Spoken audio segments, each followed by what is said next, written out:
ఓం శ్రీ గణేశాయ నమః. శ్రీ గురుభ్యో నమః. శ్రీమాత్రే నమః.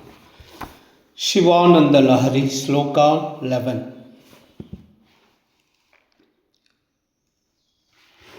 వటుర్వా గేహి వా యతిరపి జటి వా తదితరో నరో వాయ కశ్చిత్ భవతు బాకిం తేన భవతి యదీయం హృత్పద్మం యది భవదదీనం పశుపతే తదీయస్త్వం శంభో భవసి భవభారం చ వహసి. వటుర్వా గేహి వా యతిరపి జటి వా తదితరో నరో వాయ కశ్చిత్ భవతు భవకిం తేన భవతి యదీయం హృత్పద్మం యది భవదదీనం పశుపతే త్వదీయం త్వశ్చంభో భవసి భవభారం చ వహసి.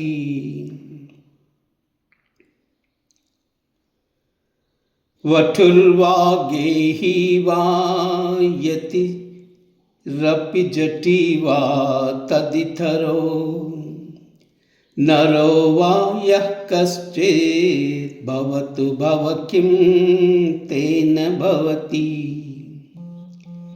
యదీయం హృత్పద్మం యది భవదదీనం పశుపతే త్వదీయం త్వం శంభో భవసి భవభారం చ వహసి.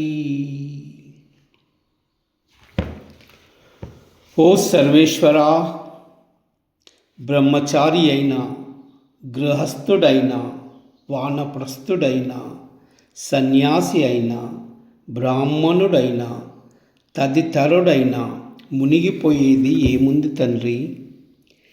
ఎవడు తన హృత్పద్మము నీకు సమర్పించుకోగలిగాడనేదే ముఖ్యం.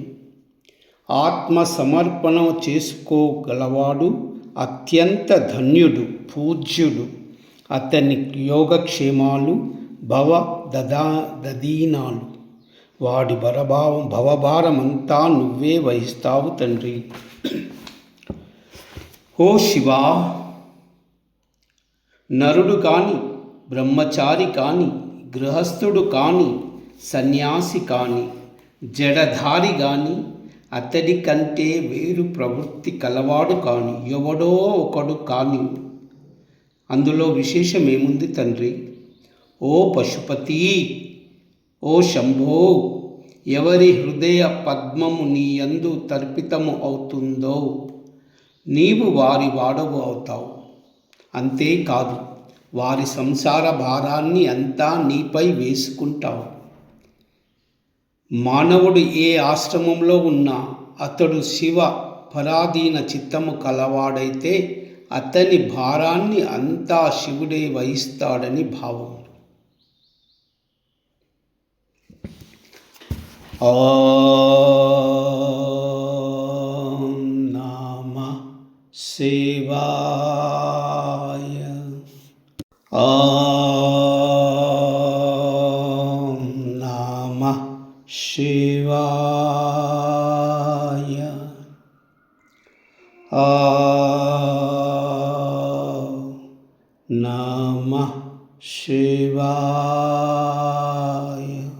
సర్వమంగళ